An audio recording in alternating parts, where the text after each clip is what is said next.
Olá pessoal, nessa quinta videoaula de mecânica dos fluidos, a gente vai então definir o comportamento geológico do fluido, ou seja, como que é a relação de viscosidade dele. Com isso, definir os regimes de escoamento e introduzir o escoamento interno viscoso. Então, a reologia é uma área que estuda então, o comportamento dos materiais, comportamento relacionado com tensão. Para fluidos, a viscosidade é a propriedade que mede a facilidade dele escoar ou não. Então, relembrando, fluidos são gases líquidos, são os materiais que vão escoar quando eles estão sob a ação de uma tensão, de uma força. Então, considerando o escoamento de Coué, que é esse escoamento entre duas placas, então tem uma placa móvel, placa de cima aqui móvel, placa de baixo fixa. Vai ter um fluido preenchendo a placa é grande para evitar efeitos de borda, então o escoamento pode ser considerado permanente ao longo da placa. E a espessura entre uma placa e outra está preenchido com fluido H. Então, se uma força F puxar a placa superior, vai ter um deslocamento definido aqui como esse S do fluido. Ele vai deslocar. Já que a placa de baixo está fixa e a placa de cima se move, ele forma esse ângulo relacionado aqui com esse deslocamento S. Então, o efeito da força aplicada vai ser a formação do perfil no fluido. Placa de cima se move, placa de baixo fixa. Já que tem a condição de não deslizamento quando o fluido é considerado viscoso, ou seja, a camada de fluido que está em contato com o sólido, ela tem a mesma velocidade do sólido, da parede, né, da superfície sólida. Lá na placa superior, o fluido vai ter a mesma velocidade da placa. E na parte de baixo, né, quando o nosso y vale zero, que a gente está na placa de baixo, na placa fixa, vai ter velocidade nula. Então forma esse perfil de velocidade aqui, onde o vetor aqui, a flechinha, né, indica a magnitude da velocidade. Então, velocidade u no eixo x vai ser função do y, já que o cisalhamento está na direção y.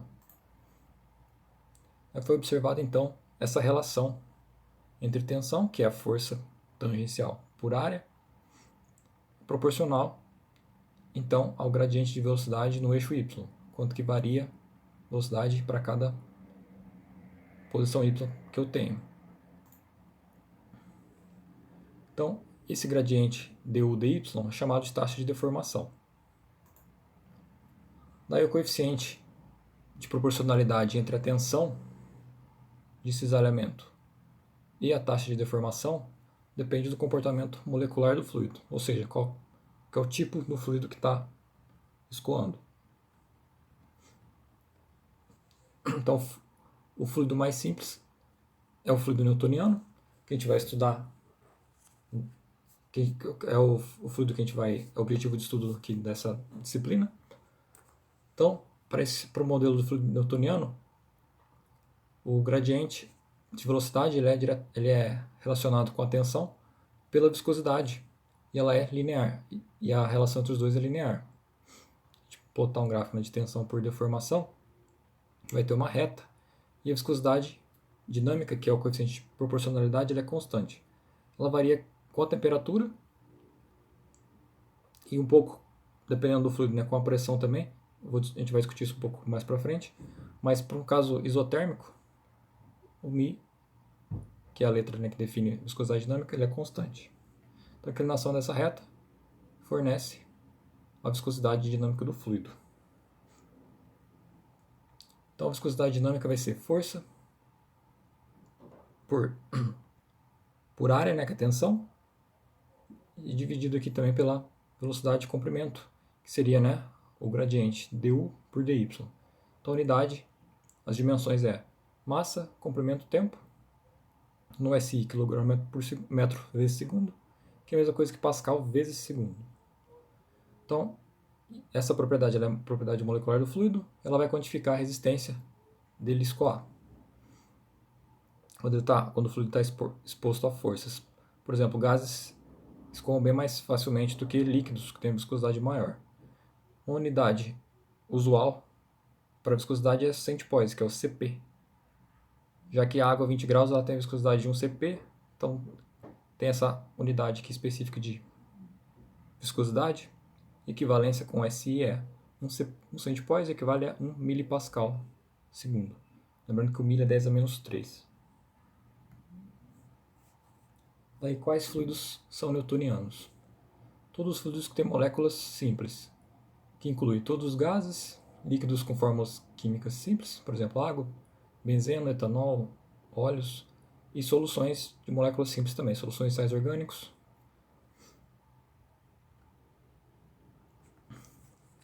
E como que isso varia, né, para cada fluido? Então aqui tem um gráfico. Tensão de cisalhamento, função da taxa de deformação por cisalhamento, que é o du dy. A gente comparar água com petróleo, o petróleo vai ter uma inclinação muito maior, né? Já que a viscosidade dele é bem maior. Então, lembrando que a inclinação, que o coeficiente angular da reta relaciona, né, tensor com a deformação, fornece a viscosidade. Então, o petróleo, viscosidade muito maior que a da água, que também, e a viscosidade da água, por sua vez, é maior que do ar, que é um fluido gasoso. Comparando aqui o mesmo fluido a temperaturas diferentes, quando o líquido está mais quente, temperatura mais alta, a viscosidade dele tende a diminuir. Então, só ilustrando aqui o comportamento dos fluidos newtonianos. Daí tem algumas correlações para determinar a viscosidade em temperaturas diferentes do que as tabeladas. Normalmente a tabela vai estar para temperatura ambiente, tanto temperatura quanto pressão. Como que é a influência, então, ao comportamento da viscosidade para gases?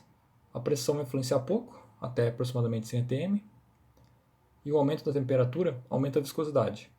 Quanto maior a temperatura num gás, mais moléculas, maior interação entre as moléculas, elas estão mais agitadas, isso acaba então aumentando a viscosidade. Uma expressão empírica válida entre 250.000 Kelvin para estimar então a viscosidade do gás é essa daqui, dado pela relação viscosidade na temperatura que a gente quer determinar, dividido pela viscosidade de referência, é igual a razão entre as temperaturas, também temperatura que quer determinar em Kelvin, pela temperatura de referência, elevado a um expoente que depende do gás. As tabelas no apêndice, um anexo que eu estou deixando no repositório de dia, tem os valores para alguns gases comuns. Para líquidos, qual é a influência? Influência da pressão desprezível, já que o fluido é tratado como incompressível, líquido, né? E o aumento da temperatura vai diminuir a viscosidade de líquidos. Se aumenta a temperatura, você está deixando as moléculas mais longe, né, no líquido, no caso. Daí, então, acaba diminuindo a viscosidade. Uma correlação empírica para líquidos, para a faixa de 0 a 100 graus, é dado por essa expressão exponencial. Então, viscosidade na temperatura a gente quer obter, dividido pela viscosidade de referência, a 20 graus Celsius. Isso é igual ao expoente, uma constante, 293, que é a temperatura de referência, dividido pela temperatura que se quer determinar a viscosidade nova. Tudo isso menos 1. Aqui mesma coisa, constante C e a viscosidade de referência para os fluidos estão a 20 graus, estão disponíveis também no apêndice, no anexo que eu vou deixar no repositório de dia, que é do livro do White. Aqui tem um gráfico mostrando então a variação da viscosidade dinâmica com a temperatura. Então aqui na parte de baixo os fluidos gasosos e em cima os fluidos em fase líquida. Então para gás, como eu disse, né, aumenta a temperatura faz aumentar a viscosidade. Já para líquido o comportamento é inverso. E olha a diferença da ordem de grandeza, né, como os gases têm viscosidade bem mais baixa. Por exemplo, ar a 20 graus, aproximadamente 2 vezes 10 a menos 5. Aqui no SI, Pascal vezes segundo, ou uma alternativa é, né, Newton vezes segundo por metro quadrado. Já a viscosidade da água, por exemplo, a 20 graus, aproximadamente 1 vezes 10 a menos 3, que seria 1 milipascal. Aumentando para 80 graus, ela diminui para aproximadamente 3,5, 3,6, 10 a menos 4. Também Pascal segundo. Um outro tipo de viscosidade utilizado a viscosidade cinemática. Ela, na verdade, é um coeficiente de difusão e é uma propriedade que ela tem uma analogia com os outros fenômenos de transporte. Na última parte do curso que a gente vai entrar em transferência de calor, a gente vai ver que tem um coeficiente lá chamado coeficiente de difusão térmica, que é o alfa. E ele vai ter as mesmas dimensões, que seria área por tempo, que é a viscosidade cinemática. Em adição, em transferência de massa, tem também um coeficiente D chamado de coeficiente de difusão molecular. Todos esses três coeficientes são dados em área por tempo, o metro quadrado segundo mais I. Então tem uma analogia entre os três fenômenos de transporte, para determinar os fluxos que ocorrem os fenômenos. Então a viscosidade cinemática é dada por Ni, que é a letra grega, razão entre a viscosidade dinâmica e a massa específica do fluido.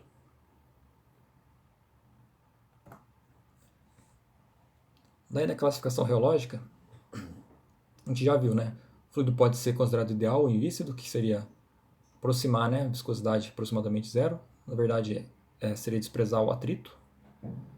Tem o fluido viscoso newtoniano, onde o coeficiente, né, a viscosidade dinâmica vai ser constante. A relação tensão de cisalhamento e taxa de deformação ela é linear. E os fluidos viscosos não newtonianos, que o μ vai ser variável e a relação tensão de cisalhamento e taxa de deformação ou ela é não linear ou ela precisa de uma tensão mínima para escoar.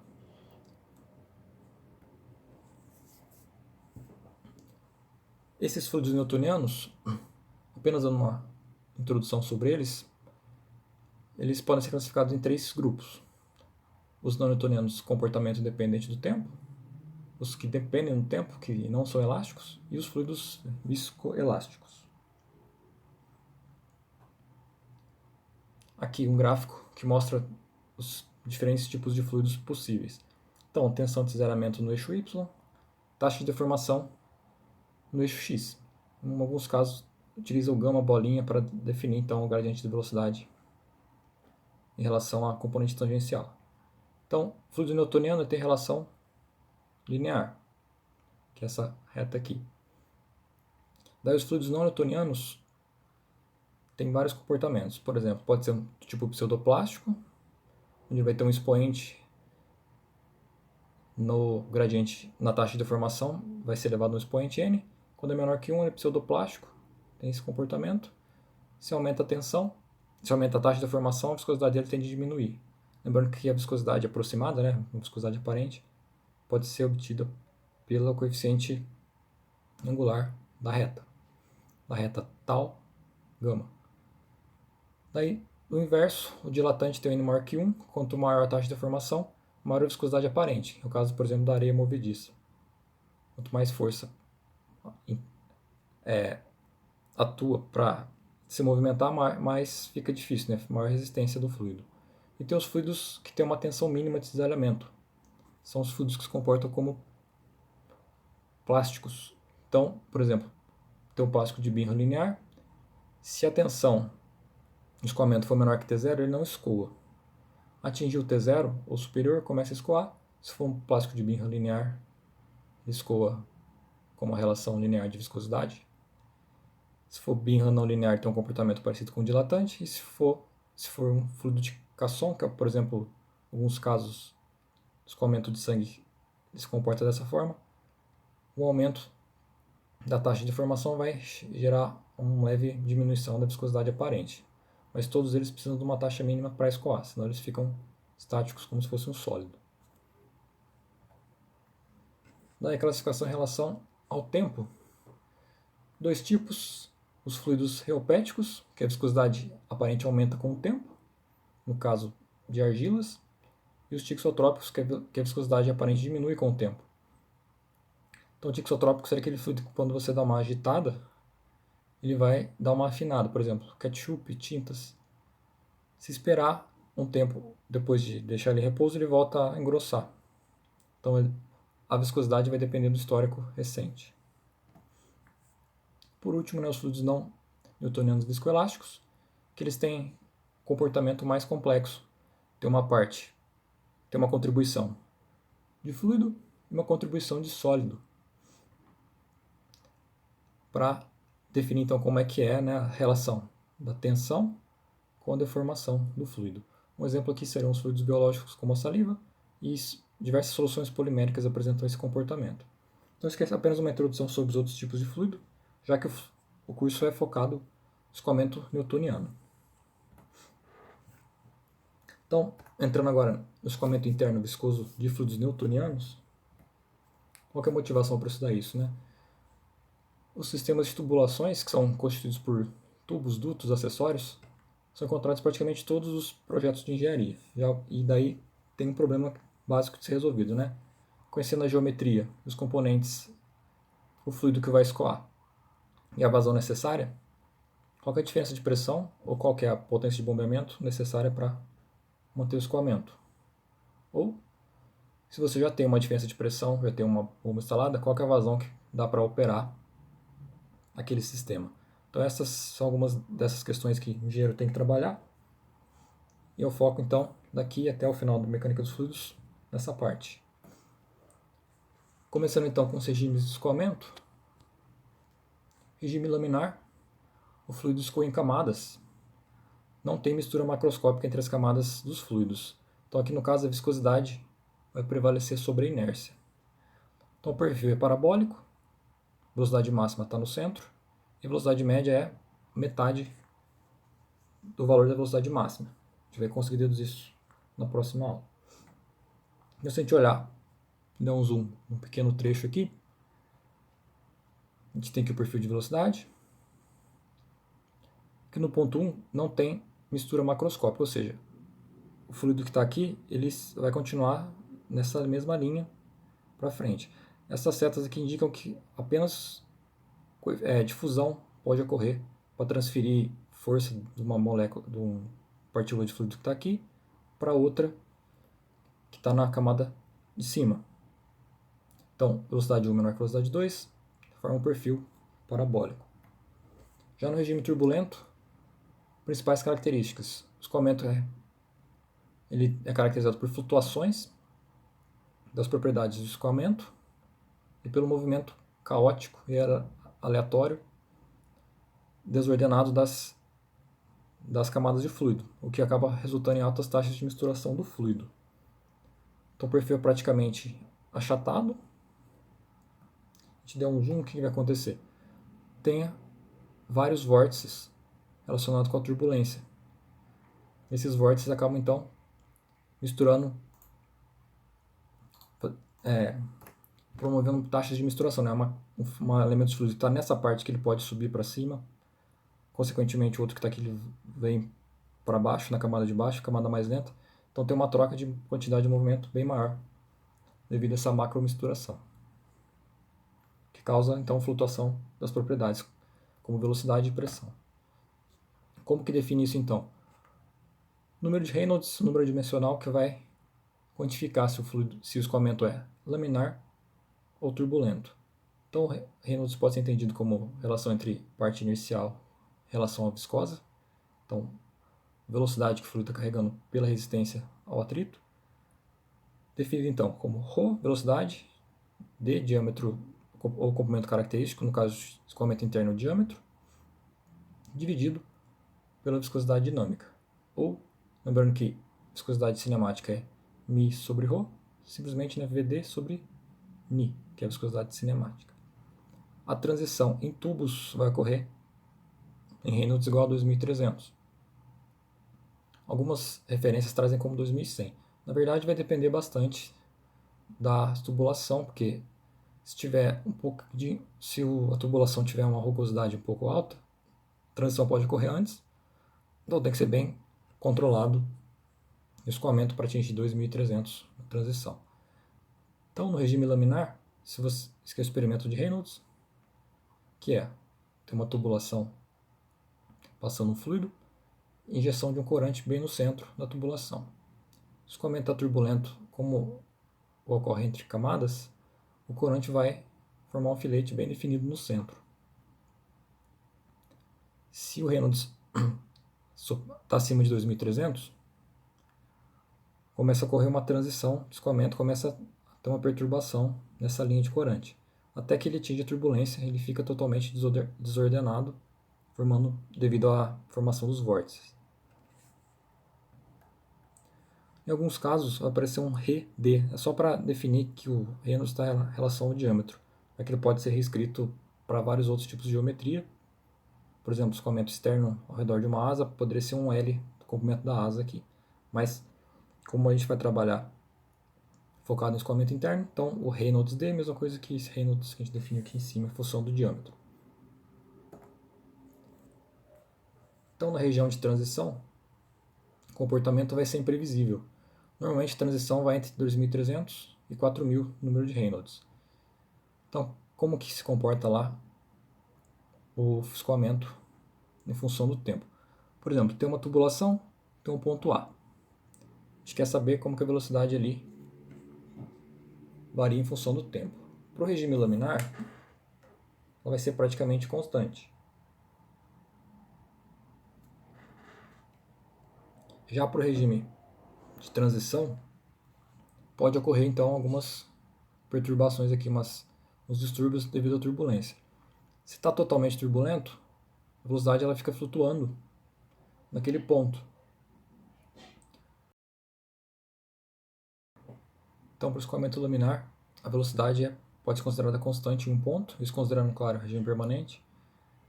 Já para o escoamento turbulento, fica flutuando devido à formação dos vórtices, então que transportam, né, fluido das regiões mais velocidade mais baixa para mais alta e vice-versa. Então, acaba gerando uma complexidade muito grande. A gente vai ver que escoamento turbulento não tem solução analítica. Já o caso laminar tem algumas soluções sim para casos simplificados. Uma coisa importante, um conceito importante em mecânica dos fluidos seria a região de entrada hidrodinâmica, que depende então do regime de escoamento, já que tem influência da viscosidade. A gente considera então um grande reservatório que está fornecendo fluido em regime permanente para um tubo circular. Então o que vai acontecer? Quando está no grande reservatório, a influência da viscosidade é pequena. Entrou no tubo, começou a confinar, tem efeitos da parede, do atrito. Então no começo do tubo vai formar então uma região estreita que tem uma influência grande da viscosidade. Já o núcleo que não tem influência da viscosidade. Então aqui no começo você tem um perfil praticamente uniforme e essa camada que tem influência da viscosidade é chamada de camada limite. Ela vai aumentando ao longo da entrada da tubulação, ao longo do comprimento do tubo, até que em certo ponto ela vai preencher todo o tubo. Então nessa região aqui, se a gente analisa aqui, né, aqui o perfil está uniforme, depois de um trecho o perfil está com uma perfil de velocidade, né, tem uma influência da viscosidade aqui na região que está em branco, devido então à parede, e no centro continua sem influência. Então em cada ponto aqui o perfil vai se alterando, ou seja, o fluido ainda está em aceleração. Chegando no momento que a camada limite se encontra, né, e toma conta de toda a tubulação, o perfil fica constante e uniforme. Uniforme em relação à posição x, né, posição axial do tubo. Ou seja, daqui para frente o escoamento está plenamente desenvolvido. Então a velocidade ela é constante, é como se o fluido tivesse atingido a velocidade terminal.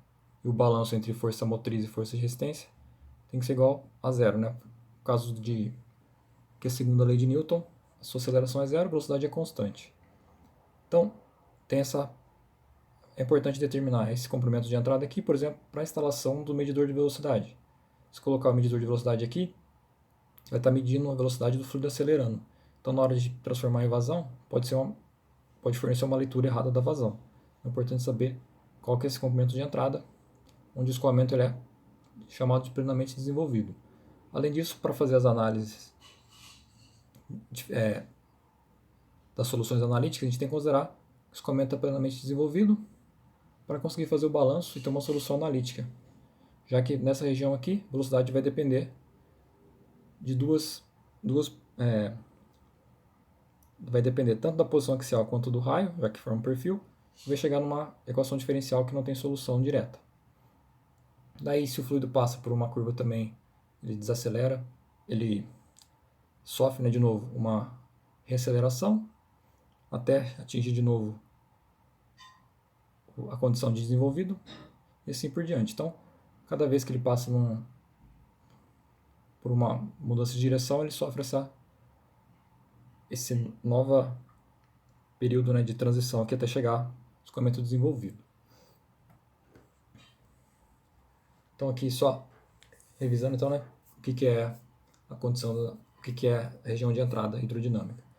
A condição lá de não deslizamento na parede vai fazer com que a camada limite vai aumentando ao longo do eixo axial, né, do eixo X. Então nessa região de entrada o fluido está acelerando, já que tem uma força de resistência que está sendo imposta ao fluido que não era até ele entrar na tubulação, quando ele estava dentro do reservatório. A camada limite vai crescendo até ocupar toda a seção do tubo. Daí o escoamento atinge condição de plenamente desenvolvido. E daqui para frente, considerando que fosse uma tubulação mais longa, esquecendo lá a curva, daqui para frente a velocidade vai ser constante. E só vai depender da posição radial, já que o escoamento é viscoso. Então, esse comprimento de entrada hidrodinâmico ele vai depender do regime de escoamento, já que o escoamento laminar não tem macromistura, já o turbulento tem uma taxa de misturação muito alta. Então, para o laminar, ele vai ser aproximadamente 0,06 Reynolds vezes o diâmetro da tubulação. Para o turbulento, existem algumas correlações, e a mais simples é aproximar ele para 10 vezes o diâmetro. Por exemplo, o tubo tem 2 cm de diâmetro, em 20 centímetros, a partir da entrada ele já vai estar desenvolvido.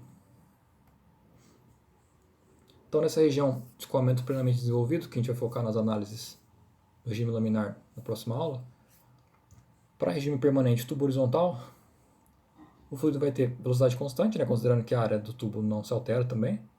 Isso fisicamente vai dizer que a queda de pressão é igual à tensão desse elemento viscoso, ou seja, a força motriz, que é a queda de pressão que faz o fluido escoar, é igual à força de resistência viscosa.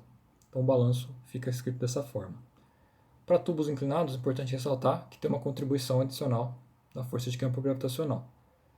Se o tubo estiver inclinado para cima, a força vai estar contra, né, o escoamento, ou se estiver inclinado para baixo, né, no sentido do escoamento, o campo gravitacional vai ajudar no escoamento.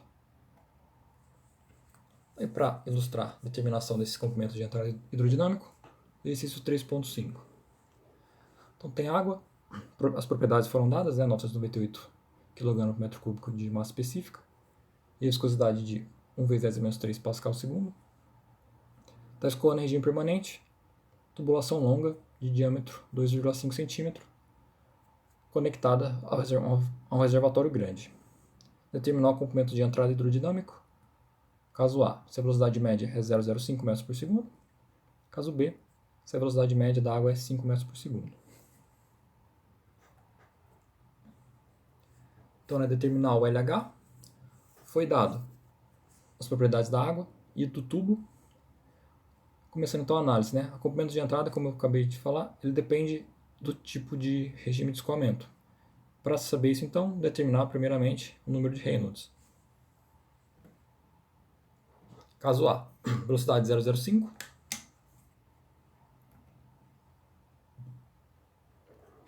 Reynolds é dado, então, massa específica, velocidade média, diâmetro, dividido pela viscosidade. Substituindo os valores, tudo no SI, número dimensional, a gente vai ter um valor 1247,5. Como a transição em 2300, e o Reynolds do caso analisado é menor que 2300, regime laminar. Portanto, o comprimento de entrada vai ser dado por 0,06 vezes o Reynolds vezes o diâmetro da tubulação. A gente substitui os valores. A gente tem que o comprimento de entrada é 1,87 metros, que era a pergunta do item A. Vamos agora fazer o item B, velocidade de 5 metros por segundo, então a velocidade mais alta. Calculando o Reynolds para esse caso agora. Dá 1,24, 10 a quinta. Como é maior que 2.300, o regime é turbulento. Portanto, o comprimento de entrada vai ser 10 vezes o diâmetro, aproximadamente.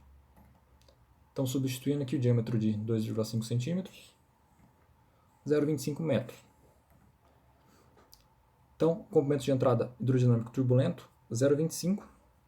Já o do laminar deu 1,87. Veja que o comprimento de entrada aqui, por caso B, que é turbulento, né, bem menor, já que tem essas altas taxas de misturação. Então, o escoamento se desenvolve bem mais rapidamente. Então, nessa aula a gente fez a introdução, né, do comportamento reológico dos fluidos, que definiu a viscosidade dinâmica, como é o comportamento dela para o fluido newtoniano, que é o foco, então, do restante agora do curso, escoamento viscoso para fluidos newtonianos. Então, na próxima aula a gente vai entrar com escoamento laminar, na sequência escoamento turbulento, daí a gente fecha tudo e consegue então fazer o projeto completo do sistema de tubulação. Então, até a próxima aula.